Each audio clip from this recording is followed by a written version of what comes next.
All right, welcome back to our AFL season previews, Jev. This is the most excited we have been, and it's only our second preview. Today, we do the Saints. The Saints is just a big cup of positivity, Das. We're in on the Saints. It is a positive preview. We like both these teams. It is exciting. You know where to find us, at 100K Sports, Apple, Spotify, YouTube. Send this to a Saints supporter. Let's get everyone listening. Get them subscribing. Buy membership for Platform 28, boys, because it is going to be rocking. Empty. They are going to drink the beers dry. Enjoy.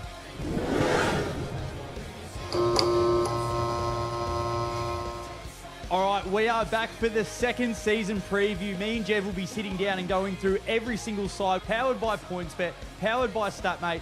This will arguably be the biggest pod of them all. A team that I'm hitching myself to in the St Kilda Saints. This is going to be massive. Jev, how are you?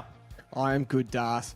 Let's get on to the Saints. You ready to go with the Saints, Das? Yeah, I'm ready to go. I'm fired up, Jev. I'm pretty excited here. So, give me the ins and outs of the Saints list. Yeah, so last year they finished 12th, so with a record of 9-14. The outs, so at the end of last year, Zane Cordy delisted Max Heath with a trade to Melbourne. Zach Jones delisted Archie Schoenmaker. He's that kid that had that massive booming leg. Yeah, I can't believe he got the snip. Well, this is what the Saints are doing. This is what I like. Jimmy Webster retired. Barley indefinitely. He's there. He's drinking bottles. Good on Jimmy Webster. And Jack Steele, the captain, gone, which we'll get into. But coming in, again, I've took out some players because they're players that none of us will know. But DeConing in free agent, Chris Judd, Sam Flanders, Liam Ryan, and Jack Silvani. So they look like a bit of a destination club, Jev. They've actually attracted some players, which is good. Not like a team like Port Adelaide. They look like, hey, actually come to us. They open the wallet and surprise, surprise, Jev, players have actually come across, which is great. Yep. I agree. They've just flipped their list completely. It's super exciting if you're a Saints supporter. So give me the competition A graders. I'm interested to see this one. So I've only got two. So we've got Cal Wilkie. He's a competition A grader, defender. He would start in any single side. Defensive. I'm not sure. Again, we've been out of the loop. He's just been ticked off as captain, has he not? I'm not even sure at this point. I went digging. I'm assuming that he was just going to take the nod. I haven't heard anything confirmed. And then we've got Nas. Yeah. The biggest signature in sports last year. And this is a reason why they're going to be so good this year. So you got Nas another year. They're their two competition A graders. Would you agree or disagree with that? I completely agree. I was worried you were going to go Cal Wilkie as position A grader. I think he is, if you were to pick one magnet up and put it at full back, I think he's the number one in the comp full back you want. There's good centre backs, there's good general defenders. I think Cal Wilkie's the best full back in the comp. 100% he's a competition A grader. What about your position A graders? This one's going to be interesting. Yeah, so I've got four, and then I'll dive into another category after that, which is called around the edges. So my position A graders, Jack Higgins. Yep. Jack Sinclair. Yep. Rowan Marshall and Tom DeConing. Love it. They're my four position A graders. Would you agree or disagree? Yep. No, I agree. Yeah, so Jack Higgins, again, would walk into any side, start small forward. Jack Sinclair, two-time All-Australian, awesome. He will now be going into the midfield a lot more, which really excites me. Rowan Marshall, again, me and you absolutely love him. The impact that he has on a game, whether he has to go forward or not, which we'll see how much he actually plays there this year. But again, he would roll into any side. I'm so happy for the Saints that you didn't trade him. You get him into DeConing for the entire season. So very exciting if you're a Saints fan. And I've got around the edges, which is pretty much a compact list of the remainder of the list. Max King, if he's healthy, he could be anywhere. He could be absolutely anywhere, but we just haven't seen it. So he's around the edges. Jack Silvani, he's a great pickup defensively. He's back into the year for Carlton when he was playing, was awesome. I think he's going to be great back down there. Chris Judd, Sam Flanders, again, you've attracted a player. I've got, his comparison in this side, where's he going to go? He can play forward, he can play mid, he can play back. He can actually play anywhere, so I'm so excited for that magnet. He's got a little bit more flash. He's going to be awesome. Liam Ryan, another really good small forward. Mitch Owens, when he's get going, he's a great big body. He's going to be another one. Mateus Philippou, Jev, we've sort of named him as Mythopoo. We're not sure, but He's all-star talent. When they look at him, he came out, he was a bottom major. They're like, this kid will be able to do it all one day. His body really let him down last year, but if he can get it going, he's just a game winner. He's going to get a few games at the end, and he'll just put the full stop on it. We've got the flying the flying Viking, Alex Taru, Marcus Windhager. He's done the best apprenticeship in football. Darcy Wilson, Max Hall had an awesome year last year. Cooper Sharman is another great forward. On paper, they've got an awesome team. They've got a really good team. When you go through, I'm like, all these guys would start in so many other people's sides. So again, the 2 competition A grades, you work around Nass and Wilkie, you got some really good position A grades. And then the guys around the edges are fantastic. Fantastic. When I look top to bottom, I'm like, this is a good side, Jev. Yeah, so I got 2 for you. So can Rowan Marshall still be a position A grader with DeConning in the side? Because I think DeConning now becomes the number 1. Will Rowan Marshall's game take a bit of a hit with DeConning? And what will St Kilda's starting centre bounce midfield be round 1 against Collingwood MCG of 2026? Is it going to be DeConning, Nass, Flanders, Philippou? Is it going to be Windhager?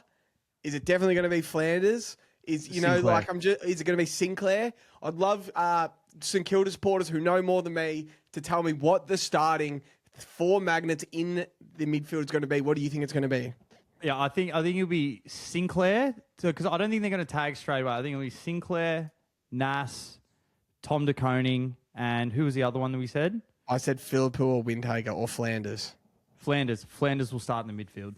Okay. I think Philippou will probably go half forward. Max Hall can run through there. You get Darcy Wilson out on a wing. I think that's going to be the start. But again, Max King's been out of the side for so long. So you put Rowan Marshall forward, or eventually once you let Max King roll around a little bit more, just park. I reckon if him and DeConing play 70-30, 70-30, like we saw DeConing, he can go forward. He can bully some people. So I'm really, really, really, really bullish about their list. Yeah, I'm just looking. You didn't mention Toby Travaglia. They absolutely love him. Like, they love him. Where's number 5? Like, he's going to be a player. They've still got Jack McRae on the list. Would you like to think Jack McRae doesn't get a game?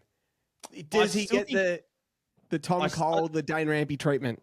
I still think he will at the start. Like, there was some games, like, whether people like it or not, he can go in and just get his hands on the ball and just start to distribute. So if you just need to get some touches, like, he wins the balls at clearances. You go watch him when he was at the Dogs, the amount of time first tap comes to him and he can just get it and dish. Whether you have to put him in there for 5-10 minutes a pop and you put Sinclair back to half back, I think it's a good problem to have. And like, look, they'll figure that out. Again, they've got other guys like Mason Wood that can kick goals. There's plenty others that I didn't mention, but these are just guys around the edges that I think will do really well for the side. Big Anthony Caminiti, big Koutafidis. Exactly. I love how bullish you are. I love how bullish you are. I like that you're getting in on the Saints. Can't wait to see Tom DeConning play for them. Can't wait to see Nass play another year. He is turned on the TV good. He makes Marvel absolutely rock. All right, let's get to coach captain. I'm going to interest what you see. What have you got to have a coach captain? Well, again, we're not exactly sure on the captain at the moment, but as we mentioned before, he's one of the best magnets in football. Like, he's like a Jeremy McGovern down there. And you think that it seemed like there was whispers coming out towards the back end of last year that, he's just going to get the captaincy or he's going. Like, that's what we were sort of hearing. So it felt like he's an absolute rock inside the building. So that's obviously a tick, and the boys obviously really love him. But we know that Ross Lyon, we always say, can coach the Jocks off any side on any day that he wants. And I feel that slowly but surely he's been building this list to exactly how he wanted. As soon as he took over the Saints again, they had no right being in that final series. So they versed the Giants and they end up getting wiped. And then Ross Lyon was like, I'm not just going to keep playing with this list. I'm going to get rid of a heap of players. And we're sort of going to do like another little reset. Now, last year, the Saints tried to bring back a heap of older players to sort of create, a bit of family culture around the club. Like they had Nick Riewoldt in the rooms, Joey Montagna back in the rooms, our man. Lenny Hayes was there with his kid.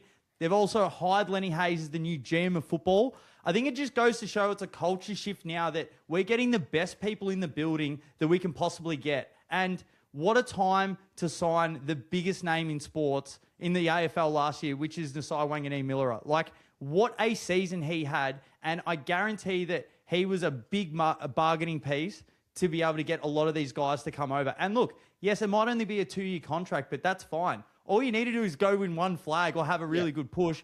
And even if he goes, they're going to get maximum for him in return. And I feel it goes to show how good you are going as a club when you can look at your captain in the eyes and be like, you know what, we actually don't need you. We're not just handing out, oh, no, you're the captain. Like, we'll keep you here. No, this is a big boy business. This isn't local footy. This isn't junior football. They've gone from the top down and said, look, Jack, we love you. Thanks. You've captained the club, but we actually don't need you. We're actually going to trade you down the road for a packet of chips. Like, that's essentially what they've done. So it's crazy. I think it's very mature of the club. They're not just trying to pat everyone on the arse. Like, we're here to win. The culture's shifted. They've opened up the wallet.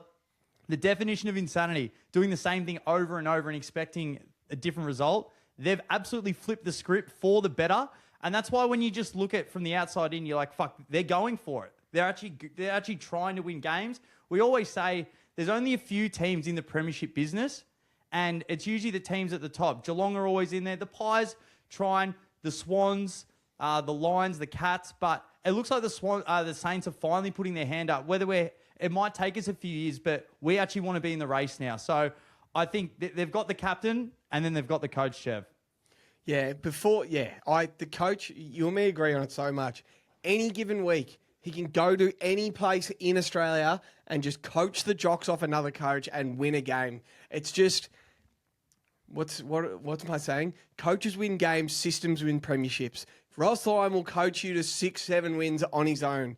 Can you develop a good enough system where you need A-grade talent, you need everyone fit, all this stuff, to then go further to win a premiership? That's where I think the Saints are going to be at this year. What is their pre-season going to look like? If they're all going to rock up looking like Darcy Wilson's looking at the moment, which is brick shit house, fit as a fiddle, like if they're going to rock up like that, they're going to be a good side. What are we expecting out of Max King? Are we going to see him? I'm actually thinking, because it never created controversy, I don't think the St Kilda pod got posted last year. Remember I said in the St Kilda pod last year, you have a choice right now, red pill, blue pill. You can have Brody Myercheck at St Kilda or Max King at St Kilda for the 2025 season. And people would have said I'm mad. And then we didn't see Max King for 1 minute of one game for the whole year. So what are we going to get from Max King? Does anyone have any field reports? Is he looking to play? I know he's already gone under the knife again this preseason, I think. What is going on? Yeah, he's already gone back under the knife, Jev. So who knows? Hopefully this is the last of it, because when he's rolling, he looks good. But I like it that, again, they've got more pieces around him, so hopefully he just doesn't have to carry the load. Like, surely he has to get his body right this year. He has to get his body right. Again, we don't know if anyone's got an ear in the building. Please let us know whether you think Max is over-under on games. Let's set it at 5.5. Yeah. Who knows whether he goes over-under. I'd probably still hit the under at this point, but it feels like they've planned for without him. That's why they wanted to keep Marshall and De Koning, so at least they had another forward. So, well, that's what I reckon anyway. It's just crazy. It is so... And compared to what Ben King's doing as well, maybe... If Max doesn't play, if he doesn't play 5.5 games, if he goes under 5 games, he has to move on. He has to go somewhere else. Like, I could see him going to GWS, get away from everything like Jesse Hogan did, just rehab in peace, no scrutiny, not enough fans, and just get yourself back on the park. Like, I could see that happening. Surely you sort of agree. Oh, Well, they just love him at the Saints. Like, they just want the best for him. So yeah, again, he's one of them. He is a Saint. All right, you got a hot take for me on the Saints? I'm excited about this. Oh, I've got a few. I've had a few. I said with the Saints, they would only lose one game at Marvel. Love that. Which is pretty big, but until further notice, I'll stand by it. I said I think Darcy Wilson will be in the All-Australian squad of 44. Perfect. Which is another big one. I've got a few others, but you know the big call, Jev. I'm going to stand by it. I was the first one in Australia to say it. The Saints will finish higher than the Cats in 2026. Yes. History shows us if you cop an ass whooping in the grand final, you don't back it up the next year. I absolutely love this Saints list.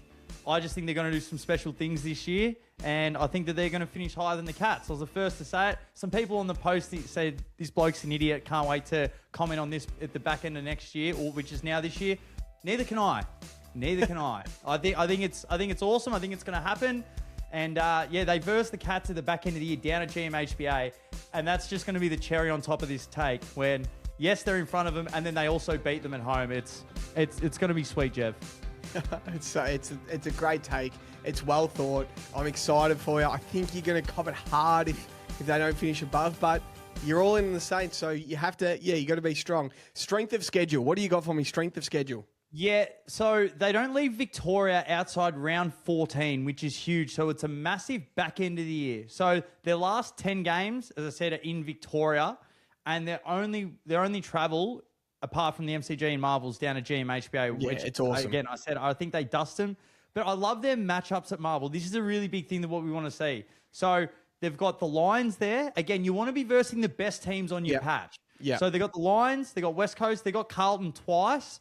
They got Richmond, the Hawks, the Giants, the Bulldogs, and Essendon, and Gold Coast at the end as well. In those games, Gold Coast, Sydney, Port, and North. So again, you guys, it's always pretty close between the Swans and the Saints 100%. every single year.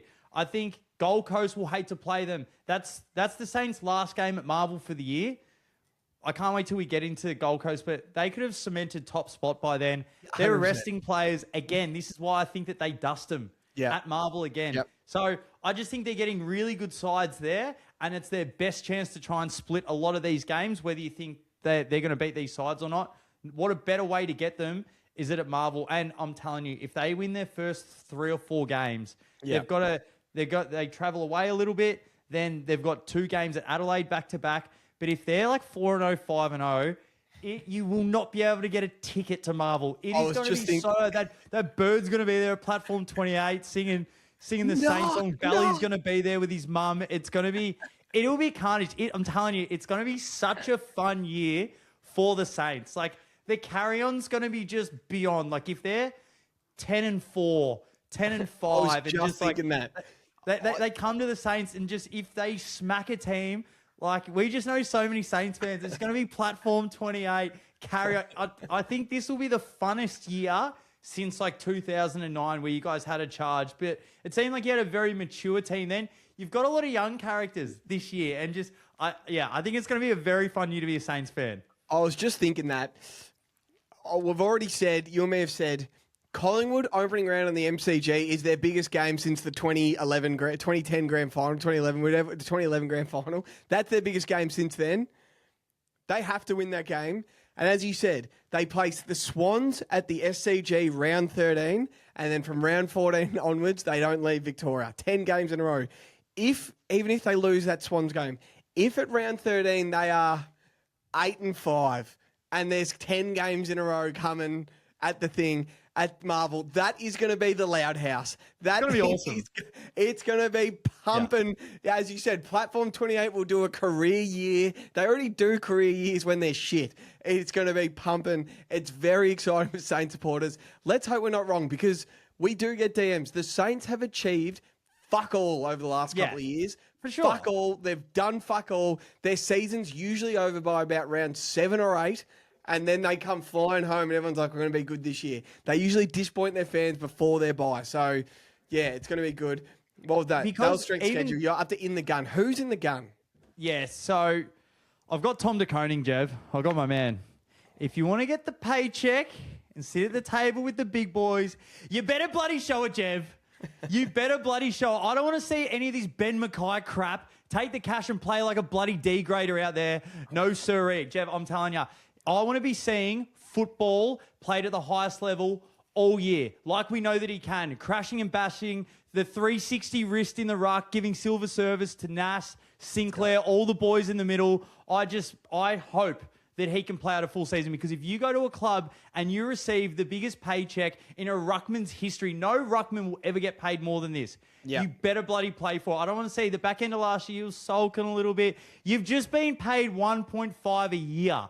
1.5 large. You've been backed up the Brings truck. So I don't want to see him sulking. I want to see him running out games. If he pops out his shoulder, you stay out there, you tap with your other arm. So he's my in the gun. But in all seriousness, I love him and I hope he plays the lights out. But again, you take the money, everyone would, but you get put into a different bracket of player. If you take it, it's like, well, you're getting this. And can you imagine in the building that you're working your ass off, you're on 600 a game or like 600 a year, And you've got old DeConing, if he turns into like an Anthony Davis, old street clothes just on the side, just mopping up 1.5 mil. Again, it might tear a riff in the club. I'm sure a lot of players are like that if they know how much money other people are on. So it's just a little in the gun. You're getting paid the money. Make sure you're out there every week. Get your body right. I think he's a guy that money's not going to change him. He was a class act at the Blues last year. Everyone sort of knew he was leaving. He still played his ass off to the end. Like, he left on good terms. I think he's an absolute class act. So I like that. I agree. You know, you and me always talk about it. In the 06 grand final after halftime, Adam Goodes kicked a goal in 9 seconds, like tapped down his throat goal. Who did Gary Ablett do it against? Melbourne when he played for Geelong? Yeah, it was like round 13. It was just like they had the camera on him all the middle of the before the game, and it just went straight down. The goal went through, I think it's 6 seconds, 6 to 7 seconds, and then ticked over another 2. Like, it was fucked. It was quick. So I'm going to set the line at 4.5. To be fair, if you've got a 1.7 mil a year ruckman and a 2 mil a year midfielder, how many times should DeConning do that to Nas this year? It should be, they should kick a couple of 2 to 9 second centre bounce goals, surely, just to make their money. I think you watched Nas at the back end of last year, and albeit maybe against North Melbourne and Richmond, but he had some games where it's like, this guy is doing like video game stuff. Heaps of stuff. They're going to be able to... Ross Lyon's been so defensively, I guess, historically, they're going to put some things in place. Yeah. Like, get him open. And DeConing's smart enough. If not, he can get it out, run, and then try and give a hand as well. Like, he's no scrub in the ruck. So I think it's just going to be so exciting. And again, even if they're not pushing to top 8, we've got the wild card now. They've got their last 10 games at home. Yeah. If they're going to win 7 out of the last 9 to make the wild card, it is going to be the funnest season as a Saints fan in so long. Jack Higgins is going to get lippy. Flying Ryan's going to be there. Liam Henry's another small we didn't mention. Jev can't get on the park. They've just got a lot of everything. So I think it's going to be fun. So what is their floor of wins and what is their ceiling of wins? What have you got their floor at? Well, last year they won 9 games, Jev. So I think their floor with what they've brought in... That's the floor for sure. 9. Yeah, I wrote 10. I wrote 10 wins. So I think their floor is 10. Their ceiling, like absolute max, it's like, again, like everything goes right. It'd be 15, 16 wins. Yeah, like, I agree. Like max. Like they have a year out of the box and it's just like, holy fuck. Like the Marvel heroes, like they can't lose at home and they dust a few up on the road. So that's, again, ceiling. So yeah, you look at last year's ladder. 14th was the Dogs in 9th. 14 wins was the Dogs in 9th. 15 wins was Gold Coast and who finished 7th and 8th? GWS and Freo. Yeah, GWS and Gold Coast was 15 wins and then 16 wins was 3rd to 6th. So, yeah, I agree. Like they should be in the top 10, fighting top 8, trying to get top 6. I see, as you said, 14, 15 wins with that schedule. So what is their over-under? I have no idea what you're about to say. I'm going to take a guess.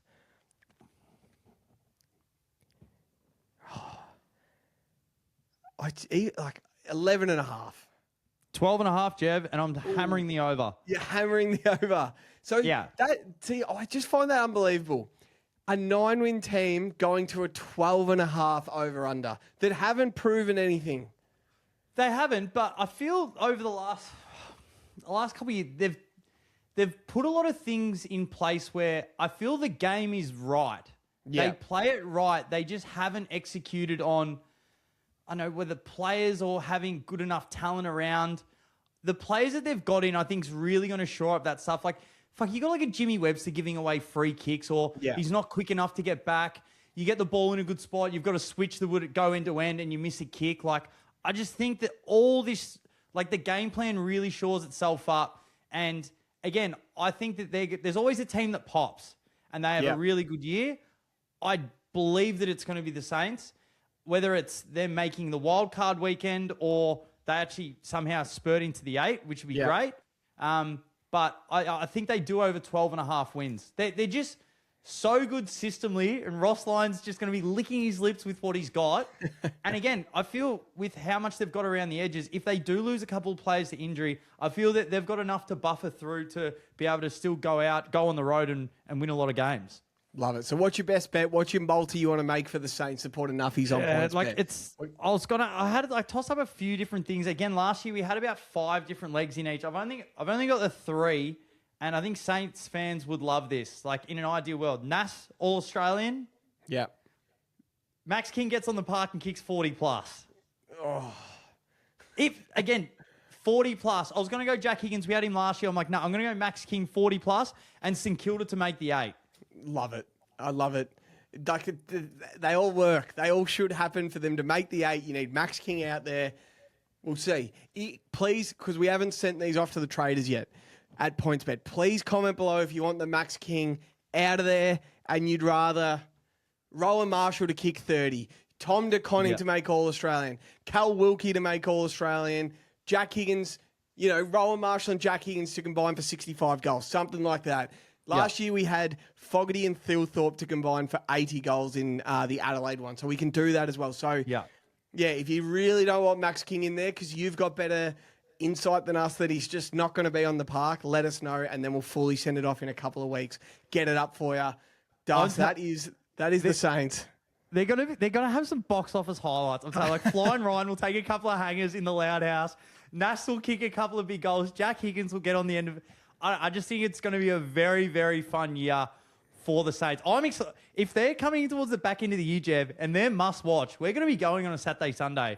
When you look at their list, they say Brad Hill is a bit of a godfather to all the Indigenous boys. So you see Marcus Windhager, Brad Hill, Nasiah. They've brought in Liam Ryan. They've got Liam Henry.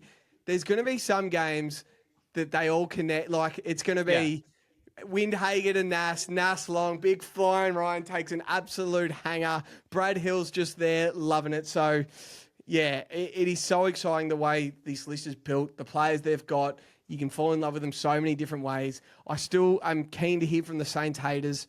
Like, what are they going to, I want to know because they have achieved fuck all. I can't believe their line is 12.5, but you got to be excited. You got to put your stake in the ground on a team, and I'm pumped you're doing it with the Saints.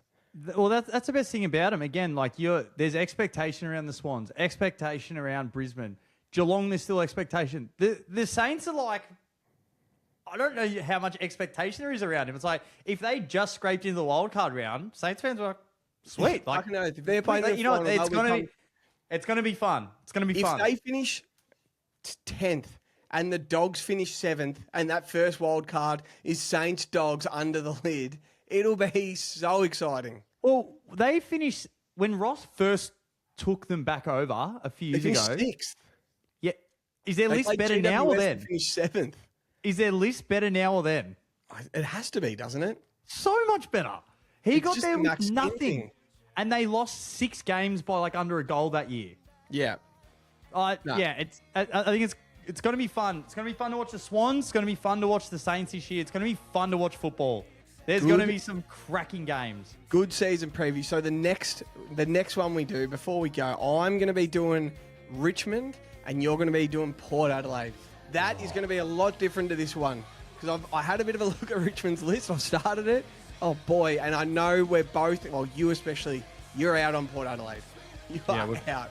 So it's going to be a negative pod. If this is a positive pod, Jev, it's going to be a very negative pod. This one's gone for just under an hour of positivity. That one could go for 28 minutes of crap. So we'll 100%. See. All right, good work. That was good. We'll see you in the next one. Let's go. What are you prepared to lose today? For free and confidential support, call the number on the screen or visit the website.